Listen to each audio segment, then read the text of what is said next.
Hello, hello. Welcome back to All Mom All Right. I set up the webcam. How does it look? Nice and shiny and new? Can't really tell, but we'll see after the recording. My robot dance moves look freaking fabulous. Look at this slow motion. Okay, I think it's a keeper. Hi. How is everyone doing?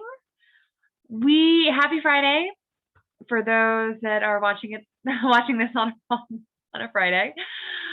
We are just getting ready for the weekend of no plans, which feels good. One thing that my husband and I have been doing pretty successfully is each of us takes a different day to watch Zenna. And that not like watch her, but like, well, of course you're watching her. I mean, kind of leads the Zenna charge. So, for example, during the week, it is my job. Zenna's my job. And so that's from the wakings, the putting down for naps, the feedings, the changing diapers, all of it, the playtimes, the outings, just everything. I really don't expect my husband to be hands-on because he works. And, that's fine because that's my job. Sometimes even when he does have the time to maybe interact, it's like, dude, you're in my way. I'm working here. And yeah, and of course, if he has time for work, he always like jumps in and says, hey, and definitely gets the giggles going, but I don't expect it. And so what we found when I felt like I needed to continue that both Saturday and Sunday, and meaning that I was working 24/7. And that came with, again, me thinking, well, I'm not bringing in any money. And, of course he'll need his weekends because he's actually working. And, at that point I was still feeling very raw and not wanting to ask for what I need. So this is actually a recent inflammation. Oh my gosh, I'm going to stop trying to use big words and just talk because I'm using all the wrong ones. It is nap time somewhere. And so we're trying this out. It's recent and so far so good. And so on Friday, he will say, hey, he'll name the day that he wants to take. So he's taking Sunday. And also on these days where, I'm not the first in command or the first go-to for Z, that is when I'll save certain errands. If I want to get my nails done or go on a walk or, anything that I would want to do during the week that I can't because I have Zenna, I do on the day that he's watching her mainly. And it's just been great because it's been great. So that's what, so this weekend I have the girl tomorrow, and with the weekends we are generally together like all the time. But for example, Aaron wants to go to, there's this fabulous place called Refuge, and it's a bath immersion type relaxation place. And those are pretty good words, right? It is one of those cold plunge baths, and then there's fire pits and hammocks and relaxation rooms, and just it really just shocks your body back into the the tool and what it needs for another work week. And honestly, I mean, it's like it needs to be a 1 month health thing for all human beings. And Aaron's wanting to go forever, so that's something that he'll get to do tomorrow. While Zen and I hang, and then Sunday, I do have an option to run a couple errands, and we'll see. I may just sleep in. That sounds pretty beautiful to me. But yeah, so I'm glad we, finally have been working that in. So I do get, one quote unquote day off. And yeah, but besides that, we're really doing nothing. We found a great new walkabout here in the Valley area. And that's one of the greatest things we're finding now with, I mean, Omni's still crazy. COVID is just here to stay, but we're both booster upped. And Z Girl, we tend to do most things outside. So when it comes to finding new paths and trails and beaches and things like that, we really don't shy away from talking to locals about like where to find those things. And we, I guess we're locals. It's kind of cool. We've been here since April of 2021. So I will let you guys do the month math. Let me see. That's April. I'm going to do it with you. April, May, June, July, August, September, October, November, December, January. 10 months. Good job, y'all. You did it. 10. And I'm going to, I don't know what it looks like if I'm looking at the camera or this. So I'm just going to, again, practice. So originally today I was going to talk about body image, but that is a little weighted for me at the moment. Yes, pun intended. I'm a little tired. And I feel like I wanted to kind of keep it light, and that kind of turned into my pregnancy story as well as my birth story with Miss C. So where do I begin? The birds and the bees and the coconut trees. So yeah, no, Aaron and I, we banged one out. It was that fast. Well, no, it kind of happened like that actually. We knew we wanted to have children. So not too long after we got back from our honeymoon, we didn't, I actually had this conversation with my therapist prior to leaving for our honeymoon, and her experience with people wanting to have children and, kind of jumping right into taking out or stopping whatever birth control. Some of the women that she had known that had done it right before their honeymoon or their wedding even. You never know how your body's going to react. So I didn't want that risk. I wanted just to, have the freedom and the play and the, all that jazz without, the potential cramping or bleeding or any other discomfort that I hadn't had in, however many years from having an IUD. So we waited until actually we got back from our honeymoon. Because otherwise we would have gotten pregnant like 75 times. So just kidding. Oh, is my mother and grandmother listening to this? If so, yeah. And yeah, so we were one of those couples that, or my body was just ready for the spermie to find the egg. And I literally had one period, and then we, it was actually over Valentine's Day weekend. So cliche, but love it. And we were over in Mendocino. Fabulous weekend. One of our intentions was we didn't want to cause any stress to our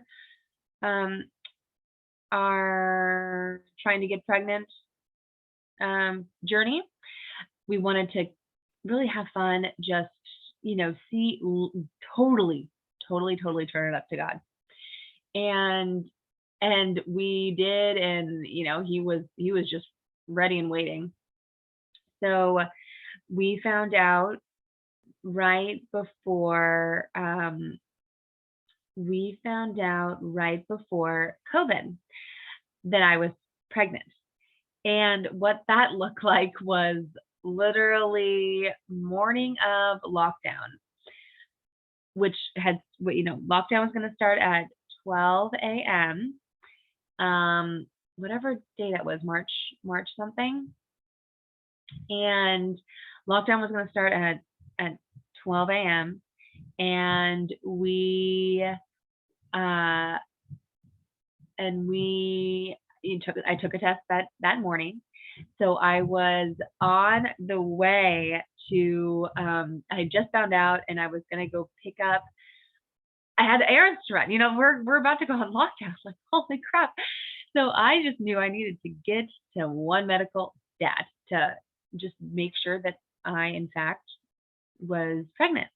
And I, in fact, was.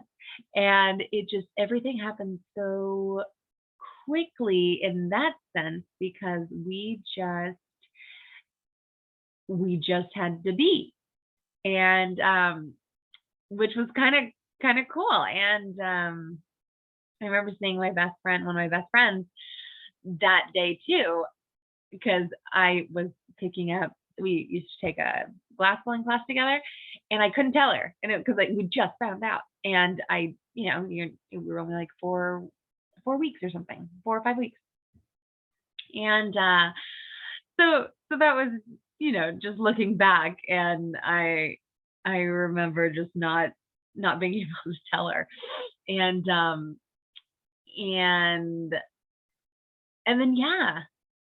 then that's where our journey started. And it honestly was perfect timing for this woman, because I don't think I would have stopped working at the speed, the level, the intensity that I was working at that time while carrying a baby. I don't think I would have known how to let my body relax and just be pregnant. I probably would have fought it and not allowed any of that. When you literally can't keep your eyes open. And with COVID and lockdown and everything, I was able to take the nap when I needed to, and eat when I needed to. And that was always such a hard part at work to do. I mean, with my control and my ED was just like whack, especially in the workday, and it was totally morphed. So who knows what that would have looked like. But being in the comfort of my own home and not having that extra stress or needing to be around people or needing to put up the facade that I usually was doing at that time, it was needed. It was needed. And it was great. I, just one of my biggest struggles with pregnancy was, and having an eating disorder. And I guess here's a little bit of body image.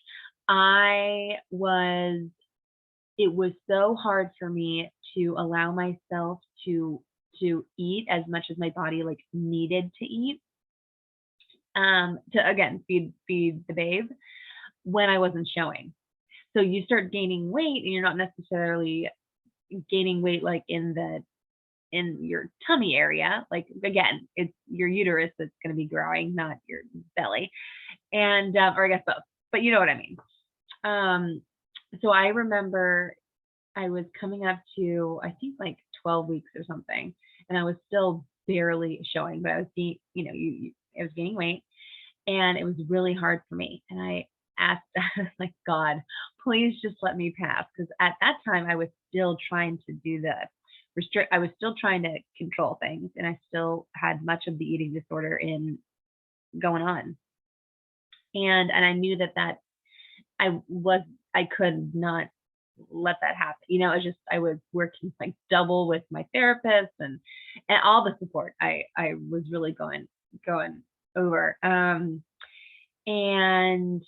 then I popped. Like literally I had a conversation with God, and you know, he heard my fears maybe, or my hairs, and he just, you know, gave me that extra breath. And then I popped, and once I like really started showing, it was so much easier for me to eat and take care of my body, because it wasn't me. Like I would feed Zenna, and I'd feed my baby. I would feed my baby. I would sleep for my baby. I would bathe for my baby. Like everything, I had to turn it over to her at the beginning. That's what I had to do. And then, you know, the work-life balance, besides just nesting, you know, the job was great. We still were fully employed. We actually were one of those companies that exceeded expectations, excelled in performance, and heck, I was there for the ride, and it was beautiful, and the coverage was great, you know, so I didn't have to worry about any of that insurance jazz, and I, you know, fully supported. At that time, you know, the doctor's appointments were pretty intense. A lot of them, absolutely no partner, had to go to all of them, you know what, except for the first one. I snuck Aaron in. We had this fabulous nurse that we checked in with, and they basically said, no, he's not going to be able to go back, when we were talking to them on the phone. But then we had this fabulous nurse at the front that said, when the person comes to get you, just go. Like, don't ask, just act like you're supposed to be with her. And that's exactly what happened. So I think Aaron like held the door for like the nurse and I, and then he just came, and before the nurse like turned back around to see who was actually following her, both Aaron and I were there. So that was amazing that he was present for the first scan that we did. So I believe that's the 20-week scan, because I had a bunch of little ones at the OBGYN, but this was the actual one in the hospital. And that's also a scary one, because and I use the word scary as in that my nerves are a little heightened, heart's racing. I tend to be extremely quiet, and in how I kind of coped and went through my entire pregnancy was less is better. Keep it simple. And the more I'm going to time myself, because I feel like when it comes to, you know, pregnancy stories and birth stories, I mean, who doesn't want to give every single detail, but who has time to listen to every single detail? Not too sure. Besides me, but let's see. Timer, I'll do another like 10 minutes. 10,000 minutes. Haha. Anyways, so yeah, when I say scary, that's kind of what I mean by that. And that was, so less is more. So you guys, I mean, you mamas, I really did not do too much reading when it came to what exactly was going on with the baby. I had this great app that said, hey, your baby is this size and it's this animal, plant, fruit. Like I love the Ovia app, loved it. And it was perfect, because each week I would send it out to my family thread and then my friends thread. So great way to keep everybody in the loop on a cute, just that kind of thing. I didn't need to know what the nurse was going to be looking for at certain scans, like the 20-week. I think if I would have known, ahead of time, it would have been a lot harder for me. And I know every single person's different. I know that some people need to know exactly what is going on at all times with their baby. And they try and they do certain things in order to make sure certain things are going to happen at a certain time. But again, I really went in there just, this is, I have to, I know I have no control over this.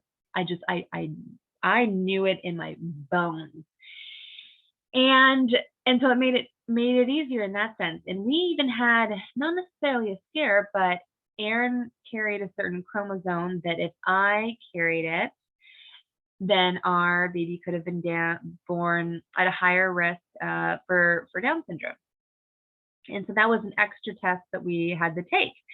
Extra amount of weight, extra, and it was one of those where, he tested positive for it. Then I had to test for it. And then I took the test, sent it in, because again, we couldn't go in, as often to the hospitals, and then sent it in, and then they couldn't read it. So then I had to take it again. So, the buildup is just like, oh my gosh. But, that's what happened. And then I tested negative, and so that was the outcome that our baby Z was supposed to have.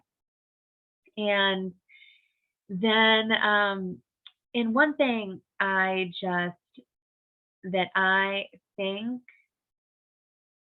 my body for so much, or the experience of being pregnant, and for all those women out there that are struggling with eating disorders and especially not trusting your body.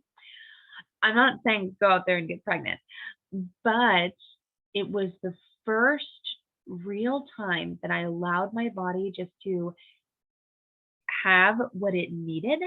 So when it was craving 2 bone-in ribeye with 90% fat, I allowed my body to have 2 bone-in ribeye with 90% fat, grease on it, or whatever it's called.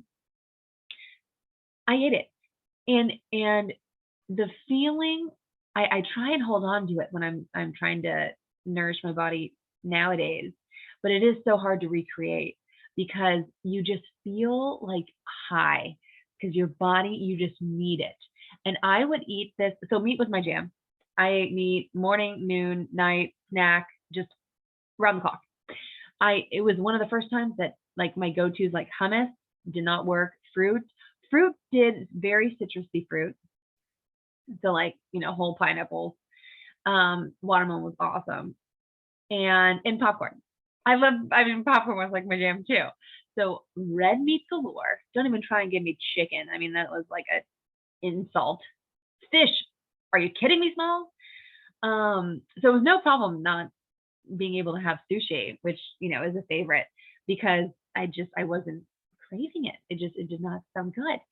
And even at times when I would try and go the quote unquote like old April healthier way or whatever, my body's like, no. Like, are you kidding me? Like, Zenna was like banging on the umbilical cord, just like, give me the bloody meat. So that was pretty comical. And so much so that now it is hard. It's actually, I'm at a point right now that it is kind of hard for me to eat red meat because of how I was consuming it while pregnant and for the first maybe 2 or 3 months of postpartum. So I'm letting the cows, reproduce a bit before my next kid, and I may be craving meat again. But yeah, so that was my primary craving, and I freaking loved being pregnant. I was rarely, I was nauseous at the beginning, but very little. Just I would put a sourdough toast in my mouth and just let the saliva like get soaked up by it, but not like puking or anything like that. I did struggle again. I struggled at the beginning with allowing myself to eat and thinking that honestly at one point being like, well, I wish I would get morning sickness, but that's not my jam. Um, but yeah, I went nuts and bought one of my coping mechanisms for COVID was shopping. I know I'm not alone. And yes, I have seen the credit card bills during that time. And no, I'm not sorry. I'm just fully prepared. Like literally an apocalypse could have happened and I could have opened my own maternity postpartum wear store and I still can. So I'm telling all my friends, after I'm done having kids, like, do not shop for yourself. I have like good-ish. Yeah. So yeah. So I, even though I would still get dressed like every day in these clothes for me and Zenna, because it was so I loved it. And that was one thing that I did miss about being pregnant and being able to like freely go out in the world is just experiencing that kind of that what you hear about, like, oh, pregnant ladies, they get everything. And I did get that like here or there when I would go out like the farmers market, and people, which brought me to tears a few times, they like were so grateful to see that life would continue. So many men and women would say that to me. And it was, beautiful, because at times during that time, I know we just didn't know. But yeah, so I was able to, I wanted to, I really tried to listen to my body as much as possible. And I was able to do yoga with, our favorite instructor, with Erin, and, learned how to do that correctly with a belly, and killed it at the, belly, not so upward, up dog, down dog-ish kind of thing. And literally did yoga up until 2 days before I gave birth. And then in hiking, we kept doing, we really tried to stay as active as possible. And I am so grateful that I was able to. Let's just start with that. And yeah. And what it just, I loved it. I loved it. And yes, I am one of those mamas that just had so much fun. And intercourse is great. That was just comical trying to figure that out at times. And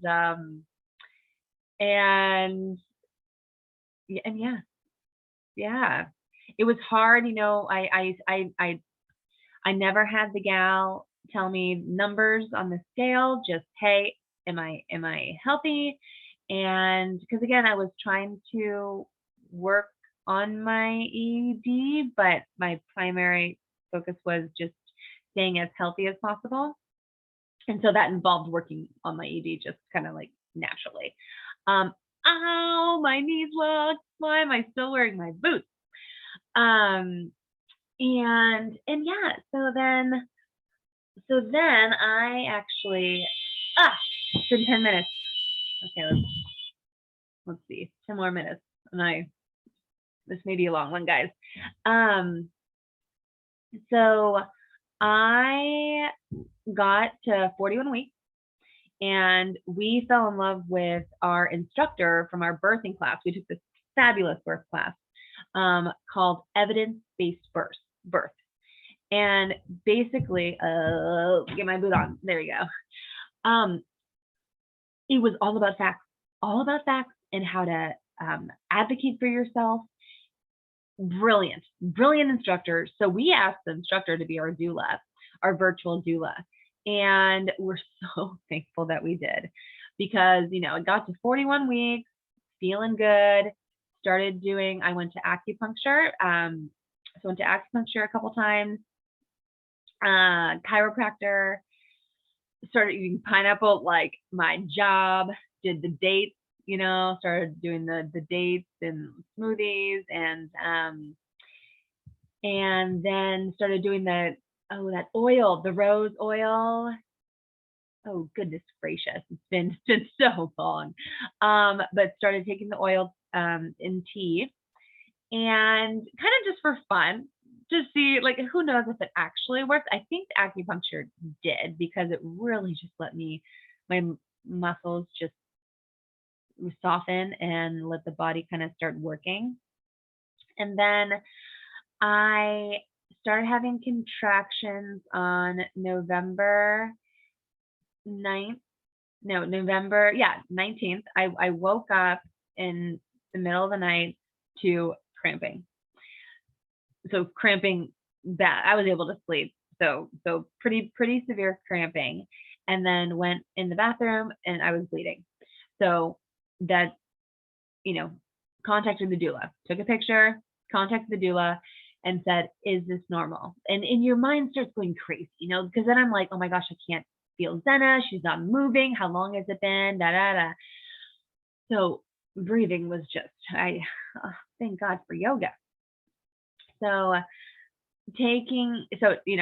sent a picture in, and she's like, "It's totally normal. Go eat some peanut butter. Let's get the baby jolting." So the second I had some peanut butter and honey, bam, Zenna started doing her thing. So we knew she was good, but I'm pre-labor, like I'm like cramping starting. So that was at 2 a.m. And so I'm having, cramps, and they're just getting, worse and worse and worse. And I'm thinking, and I had been 2.5 centimeters dilated for about 2.5 to 3 weeks. So I've been riding this 2.5 centimeter thing for a while. And so when I started cramping, and we went into the hospital at 2 p.m., and I had taken the walk, I had done a lot of stairs, kept eating the pineapple and dates and stuff. And then, and then, so I was actually 2 centimeters. I was riding 2 centimeters for the weeks prior. And then, so at 2 p.m., the doula's like, "Hey, go in. You're probably around like 4, if not 5, because I was explaining how it was feeling."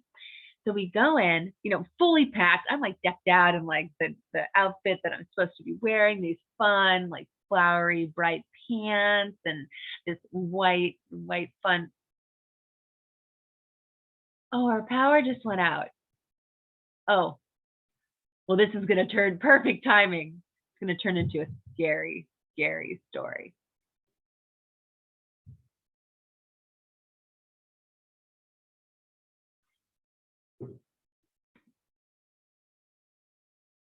I can't tell if this is still going to go.